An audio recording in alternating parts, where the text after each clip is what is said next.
Hi everyone, my name is Abel Greykantoma from Greatest Design Consult. This is my WhatsApp contact. You can reach me on this number or call me on any of these numbers. Okay, on this episode I am going to be showing you how to add a support to your model. So all we need to do is to come to our boundary. If you click on the boundary here, you will see a support.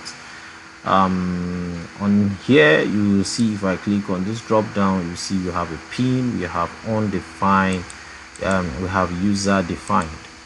So if I click on fixed, all I need to do is to make sure I can make this either front, back, left or right, just to highlight this entire bottom, and I will click on OK, and you realize that my support has been added to my entire structure.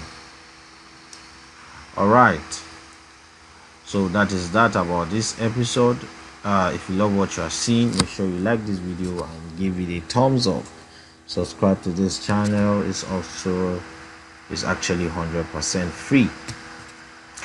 Click on the bell icon in order for you to get a notification whenever I post videos, and I will see you on the next one.